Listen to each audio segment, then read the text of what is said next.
오늘의 사연 시작하겠습니다. 오래전 이야기입니다. 사연 매번 듣기만 하다가 추억을 안주 삼아 이렇게 글을 다 적어보게 되네요. 제가 군대에 입대도 하기 전인 대학생 시절 이야기입니다. 면허학원 등록해서 2달 만에 면허증을 취득하게 되었습니다. 자만심 때문인지 젊은 치기에 그런 건지 면허증 나오자마자 차를 빌려 어디 먼데 한번 다녀올 계획이었어요. 당시 그냥 잘 알고 지내던 형님의 차를 빌렸는데 주차장도 벗어나지 못하고 그대로 차를 긁어버렸습니다. 운전자 확장보험도 들지 않았던 터라 수리비가 있는 대로 나오더라고요. 수리비를 내겠다 했지만 당시 코올리게나 마찬가지였던 제가 돈이 어디 있었겠어요. 그래서 돈 빌릴 곳을 찾다가 당시 차를 빌려준 형님의 여자친구인 누님이 있었는데 그 누님에게 돈을 빌리게 되었습니다. 당시에 형님하고 같이 해서 자주 만났기 때문에 친분은 오래전부터 있었지만 아무리 그래도 저를 뭘 믿고 그런 큰 돈을 선뜻 빌려주겠다고 하니 조금 의아했습니다. 형님의 여자친구라서 더 그랬다기보다 그 당시에도 객관적으로 보기에도 정말 예쁜 누님이었습니다. 마침 누나가 사는 곳이 제 자취방 근처라서 형님 빼고도 종종 만나서 식사도 같이 하고 근처 편의점에 불러내서 술도 몇 번씩 사주던 누님이었습니다. 제가 오해한 걸 수도 있지만 먼저 물어보지도 않았는데 그런 큰 돈을 빌려준다니 그때 혹시 이 누나가 형님을 만나고 있으면서도 나한테 관심이 있나 싶었습니다. 아름다운 누님이었지만 형님의 애인이라 감히 넘볼 엄두조차 나지 않던 사람이었고 저도 그때는 대학생이었으니 회사 다니는 누님보다 같이 학교에서 마주치는 여자들에게 더 관심이 있던 시기였어요. 부담감도 있고 해서 돈 빌려준 건 감사하지만 혹시라도 형님한테 못할 짓을 하게 되지 않을까 싶어서 거리를 두고 지내고 있었습니다. 하지만 제가 거리를 둔다고 멀리 지낼 수 있는 상대가 아니더라고요. 일단 사는 곳부터가 서로 가깝기도 하고 아무래도 금전관계로 얽혀버린 관계이기 때문에 누님이 저를 먼저 찾을 때 제가 바쁘단 핑계로 만남을 거절할 수 있는 상황이 아니었습니다. 매번 저한테 돈은 언제 갚을 셈이냐고 불러내던 누님이었지만 막상 또 만나고 나면 돈 갚으라는 말은 따로 하지 않고 밥은 먹었냐 물어보며 밥도 사주고 집 근처에 새로 생긴 술집이 있는데 같이 갈 만한 사람이 없다며 저보고 같이 가달라 부탁을 하거나 했습니다. 아무리 제가 철면피라도 그렇게 저한테 잘해주는 누님한테 매번 그런 식으로 신세만 질 수가 없었지요. 어쩌다 운 좋게 내기 당구를 쳤는데 그날따라 당구의 신이 저에게 달라붙기라도 했는지 치는 족족이 돈을 따게 되었습니다. 누님에게 갚아야 할 돈에 비하면 턱없이 모자란 돈이었지만 그래도 조금이나마 돈이 생겼을 때 조금씩 갚아나가면 좋겠다는 생각에 누님에게 연락해서 누님을 불러냈어요. 평소에는 집에서 입는 편한 차림으로 오거나 퇴근하자마자 바로 만나서 회사 나갈 때 입는 복장이었던 누님이었는데 그날따라 한껏 차려입고 나왔더라고요. 차려입고 나온 누님을 그날 처음 본 건 아니었지만 왠지 그날따라 기분이 참 묘했습니다. 첫 데이트를 나온 사람 마냥 괜히 누님을 보니 저부터 설레기 시작했어요. 그래서 누님한테 돈 갚으러 나왔다는 원래 목적도 잊은 채 저도 모르게 누님 생각이 나서 한턱 쏘려고 불렀다고 말이 나오더라고요. 누님도 그런 저의 말이 의외였다는 듯이 활짝 미소를 짓는데 기뻐하는 모습이 그동안 나이 차가 많이 나는 누님이라고 생각했던 모습보다 그냥 제가 학교에서 자주 만나던 또래의 여자친구 같다는 느낌이 들어서 괜히 설렜습니다. 평소보다 훨씬 기뻐 보이는 누님을 보니 사실 돈을 조금이라도 갚으려고 불렀다고 말하기에는 미안한 기분까지 들었어요. 누님은 제 지갑 사정을 알고 있으면서도 첫 데이트를 나온 여자친구 마냥 한껏 들떠서는 그날 만남을 즐기기 시작했습니다. 그러다 보니 제가 그날 당구로 딴 돈보다 훨씬 더 많은 돈을 쓰게 되어버렸습니다. 누님의 밝은 미소에 취해서 쓸데없는 지출을 하게 된 제 자신이 원망스러웠어요. 그때부터 몇 가지 고민이 머릿속에 오고 가기 시작했습니다. 원래도 제 자취방 근처에 살던 누님이었으니 그날 하루를 신나게 즐긴 누님을 집까지 바래다 주겠다고 하는 길에 5만 가지 생각이 오고 가며 말을 할까 말까 고민하던 차였습니다. 그리고 현관문을 열고 들어가려던 누님을 불러세워서 결국 솔직하게 털어놓았습니다. 사실 오늘 불러낸 이유가 돈을 조금씩이라도 갚으려고 한 거였는데 생각보다 지출을 너무 많이 하게 되었다고. 그래서 정말 미안한 말인데 오늘 같이 놀면서 쓴 돈을 제가 갚아야 할 돈에서 까줄 수 있느냐고 물어봤어요. 저의 염치 없는 질문에 누님이 기분이 상해 실망했다는 느낌이 역력했습니다. 괜히 누님을 화나게 만든 건 아닌가. 그동안 돈 갚으라고 독촉 한 번 한 적이 없는데 괜히 제가 매를 벌고 있는 게 아닌가 그런 생각이 들었습니다. 좋은 소리 들을 거라고는 기대도 안 했지만 조금 걱정이 되기도 했는데 누님이 저를 불러 세우며 오늘 쓴 돈이 얼마냐고 제가 부탁한 대로 그 돈에서 까주겠다고 하는 겁니다. 돈 갚으라고 말한 적도 없는데 왜 이렇게 무리를 했냐며 다음부터는 솔직하게 말하라고 하더라고요. 그리고 제가 소액씩 돈을 갚으면 누님 입장에서는 계산하기 번거로우니 되도록이면 한 방에 다 모아서 갚아달라고 부탁을 해왔어요. 그리고 당장 급한 돈이 아니니 부담 갖지 않아도 된다고 제 사정까지 배려를 해주더군요. 그때는 참 누님의 마음 씀씀이에 감사한 마음까지 들었는데 그때는 제가 지금보다 더 철들기 전이기도 하고 호의가 계속되면 그게 당연한 건 줄 안다고 했나요? 누님이 돈을 천천히 갚아도 된다기에 처음에는 저도 조금씩 저축을 하고 있었는데 이런저런 이유로 모으고 있던 돈을 조금씩 빼서 쓰다 보니 갚아야 할 돈이 있다는 사실조차 잊은 채 결국 그나마 모으고 있던 돈도 노는데 다 써버리고 말았습니다. 그때쯤부터 그래도 양심은 남아있는지 죄책감이 들어서 자연스럽게 누님을 멀리하게 되었어요. 근처에 살아서 저를 자주 불러내던 누님이었는데 시험이다 바쁘다 이런저런 핑계를 대면서 누님을 멀리 피하게 되더라고요. 그러다 누님의 태도가 바뀌기 시작한 건 평소처럼 저한테 퇴근하고 밥이나 먹자던 누님의 부탁을 시험 때문에 바쁘다고 거절하고 근처 대학가에서 친구들과 길거리 지나가는 여자들 전화번호를 물어보며 돌아다니고 있을 때였습니다. 지나가는 여자를 불러세워 전화번호를 물어본다고 불러세운 사람이 다른 사람도 아니고 바로 그 누님이었어요. 누님은 시험 때문에 바쁘다더니 이게 시험 공부를 하고 있는 거냐고 잔뜩 실망한 눈치였고 그때부터 누님이 저를 대하는 태도가 180도 달라졌습니다. 제가 누님한테 지은 죄가 있으니 그날 이후로는 누님이 하는 말에 절대 복종을 하게 되었어요. 누님은 그때부터 저에게 이런저런 사소한 부탁들을 하기 시작했습니다. 부탁이 못 들어줄 정도로 어려운 게 아니었고 자잘한 잔심부름 같은 게 전부였습니다. 괜히 오밤중에 불러내서는 비타민 음료를 사오라고 한다던가 집에 와서 못질을 하고 가라던가 하는 어이없는 부탁들이 전부였어요. 그런 어이없는 부탁도 거절할 수 없었습니다. 일단 누님이 저한테 기분이 상해서 돈을 내놓으라고 하면 당장 그 돈을 구할 능력이 되지도 않았기 때문에 최대한 누님의 심기를 건드리지 않으려고 원하는 대로 다 해주려고 노력했습니다. 어쩔 때는 누님이 사는 집까지 저를 불러내서는 그냥 한번 불러봤다며 이제 가보라고 저를 똥개훈련하듯이 대한 적도 있습니다. 그때쯤부터는 저도 기분이 조금 나쁘기는 했지만 그래도 누님의 뜻을 거역할 수는 없었지요. 한동안 누님의 그런 잔심부름에 시달리던 열대야 때문에 뜨거워서 잠 못 이루던 어느 여름밤이었습니다.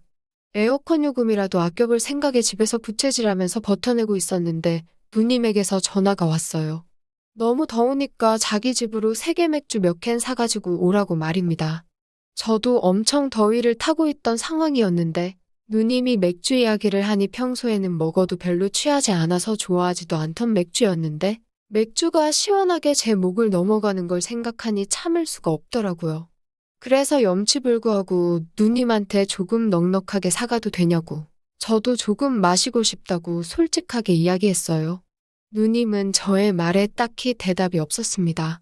그런데 저도 시원한 맥주 생각에 더 이상 더운 걸 참지 못하겠고 죽이 되든 밥이 되든 일단 맥주를 누님이 사오라고 했던 것보다 더 많이 사가지고는 누님이 누님 돈으로 계산해주면 계산해주는 거고 아니면 그냥 내 돈으로 사 먹은 셈 치자고 할 생각으로 편의점 냉장고에 있는 세계 맥주를 거의 종류별로 하나씩 전부 집어가지고 누님의 집으로 향했습니다.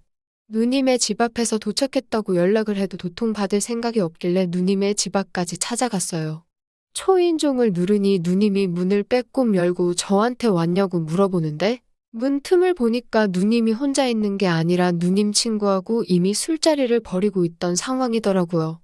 저한테 심부름을 시킨 건 저랑 술을 마시고 싶어서가 아니라 더운 날 모자란 술을 사러 가기 귀찮으니 저를 불러내서 사오라고 시켰다는 생각이 들었습니다. 그때 저는 속으로 누님이 더 이상 저한테 관심이 있거나 그런 게 아니고 그냥 돈 얼마 빌려준 걸 빌미로 부려먹으려고 한다는 생각밖에 들지 않았습니다. 그날 저에게 실망해서 저한테 못되게 군다는 생각이 들었어요. 누님은 제 손에 들려있는 봉지를 낚아채듯 가져갔는데 아무리 거리가 가까웠어도 저도 더위를 참으며 맥주 사들고 걸어온 거리가 있었기 때문에 이대로 돌아갈 수는 없다는 오기가 생겨서 문틈을 비집고 들어가 누님의 집 안으로 들어갔습니다. 술자리에 같이 있던 누님의 친구는 누님의 미모에 비할 바는 아니었지만 다들 한가닥 하는 미모를 자랑하고 있었습니다. 술을 얼마나 마신 건지 둘 다 얼굴이 시뻘개져서는 어느 정도 맛이 가 있는 상태였습니다. 무더위에 걸맞는 한 줌도 안 되는 옷들을 입고 술을 마시고 있는데 막상 오기가 생겨서 집 안으로 들어왔지만 두 미녀를 사이에 두고 있으니 어디다 눈을 두어야 할지도 모르겠고 긴장이 되기 시작했어요. 두 사람은 아직 애송이인 저를 놀리기 위해서 그런 건지 아니면 제가 오기 전부터 나누던 이야기인지는 모르겠지만 남자인 제가 듣기에 조금 민망한 이야기를 나누고 있었습니다. 그 대화에 제가 끼어들 틈은 없었고 그렇다고 경청해서 듣고 있자니 그 주제가 경청해서 들을 만한 주제도 아니었어서 고개 숙인 채로 맥주만 홀짝이고 있었어요. 저는 있는 둥 마는 둥 신경 쓰지도 않고 둘이서만 이야기를 나누고 있었는데 그러다 난데없이 누님이 저를 쳐다보더니 저보고 나쁜 몸을 하면서 저를 막 대하기 시작하는 겁니다. 솔직히 돈 빌려준 게 있어서 제가 누님 말에 별 반응은 못했지만 정말 저보고 돈도 없는 게 어쩌고 하면서 깔보고 무시하는데 자존심이 조금 상하기 시작하더라고요. 정말 한순간에 욱해서 저도 누님에게 한마디 하려고 했지만 보아하니 술도 많이 취했고 제가 한순간에 감정으로 뭐라 맞불을 놓기에는 그 당시에는 제가 어떻게 마련할 만한 금액이 아니었던지라 그냥 뭐라고 떠들던 간에 최대한 무시하고 있었습니다. 안 듣고 있으니 누님이 혼자 열이 받아서는 저한테 쌍시옷 들어가는 말을 하면서 왜 말을 안 듣냐며 너는 내가 시키는 대로 해야 되는 거 아니냐고 막말을 하더라고요. 듣다가 참을 수가 없어서 담배 한 대 꺼내물고 밖으로 나갔습니다. 그냥 그 길로 집에 가버렸어도 됐을 텐데 괜히 또 누님 심기 불편하게 만들었다가 돈 내놓으라고 할까봐 격양된 마음을 진정시키고 다시 누님 자취방으로 들어갔어요. 들어갔는데 누님은 온데간데 없고 누님 친구만 남아서 저를 기다리고 있더라고요. 말한 것처럼 이 누님도 어디 가서 미모가 빠지는 사람도 아니었고 짧은 반바지 때문에 아까부터 계속 시선을 빼앗기고 있었거든요. 그리고 누님 친구하고는 금전적으로 얽힌 것도 없으니 누님이 술에 뻗어 있는 이 상황이면 이 누님과 즐거운 시간을 보낼 수 있지 않을까 하는 생각이 들었습니다. 누님의 친구도 많이 취해 있었는데 제가 건네는 술을 따로 거부를 하지 않더라고요. 저는 맥주 몇 모금 마신 것 말고는 맨정신이나 다름없으니 독한 술 몇 잔만 마시면 되겠다는 생각에 한껏 텐션이 올라갔습니다. 자연스럽게 술을 따라주는 척 누님 친구의 가까이로 붙어 앉아서 본격적으로 작업을 걸어보려고 하고 있었어요. 누님의 친구 역시 술기운인지 저를 거부하지 않았습니다. 한참 술 마시는 걸 미뤄두고 둘이서 재미를 보고 있는데 방 안에서 누님이 술기운으로 고생하는 소리가 들리더라고요. 그 소리가 들림과 동시에 누님의 친구도 정신이 번쩍 들었는지 저를 밀치더라고요. 누님의 친구는 아무리 술에 취했다고 해도 누님을 배신할 수 없다고 말하면서 누님이 저를 동생이 아니라 남자로서 좋아하고 있다는 사실을 말해줬습니다. 애인이 있음에도 불구하고 제가 좋아서 그런 큰 돈을 빌려주고 돈을 갚지 않아도 뭐라 말을 하지 않았던 것이죠. 거기에 제가 데이트를 빌미로 돈 이야기를 꺼냈던 일 때문에 누님이 상처를 받았다는 것까지 모든 퍼즐이 한 조각으로 합쳐지는 순간이었습니다. 누님 친구가 방금 있던 일은 비밀로 해줄 테니 어서 방으로 들어가서 누님의 마음을 받아달라고 하더라고요. 누님 방 안에 들어가니 누님이 술기운에 고통스러운 듯 침대에 상반신만 걸쳐 누워서 바닥에 쓰러져 있었습니다. 레슬링 기본 자세처럼 뒤집어져 있는 모습 때문에 방문을 열자마자 눈뜰 곳을 찾기가 힘들었는데 그 와중에 누님과 눈이 마주쳤어요. 그래서 저도 누님 옆으로 다가가서 평소에 저도 누나를 좋아했다고 거짓말이긴 했지만 분위기를 맞춰줬습니다. 누님은 밖에 자기 친구가 있다는 것도 잊은 건지 그 길로 곧바로 저한테 달려들었어요. 제가 누님한테 진정하라고 밖에 누님 친구분 계신다고 말하니 그럼 친구도 같이 하자 그러라고 말도 안 되는 억지를 쓰고 있더라고요. 다행히 그렇게 몇 번 누님을 달래니 올라오는 술 기운을 이기지 못하고 잠들어 버렸습니다. 누님 친구도 누님이 잠든 걸 확인하고는 아침에 일어나면 잘 해주라고 말하고 자기는 집에 가겠다고 하더라고요. 밤길인데 발에다 준다고 하니 제가 한 말이 늑대나 다름없는데 저를 어떻게 믿겠냐고. 그리고 자기도 아까 하다가 말아서 아쉬운 상황이라 어떻게 될 줄 모른다고 농담을 하고는 콜택시를 불러서 집으로 돌아갔습니다. 그리고는 다음날 아침에 술 깬 누님하고 거의 애인 사이처럼 지냈습니다. 제가 군대 갈 때까지 누님의 애인인 형님 몰래 만났어요. 면회도 몇 번 와주고 그랬는데 언제부터 연락도 안 되고 면회도 안 오더군요. 전역하고 나서도 연락이 닿지를 않았고 혼자 살던 자취방까지 찾아갔는데 누님은 이사를 간 건지 온데간데 없었습니다. 알고 봤더니 형님한테 저랑 만나는 걸 들켜서 된통 당한 것 같더라고요. 다행히 형님이 저를 어떻게 하려고 학교까진 찾아오지 않았습니다. 당장 누님이 아쉽긴 했지만 어쨌든 저는 돈도 안 갚았고 좋은 시간 많이 보냈으니 더는 욕심부리지 않고 그녀를 놓아줬어요.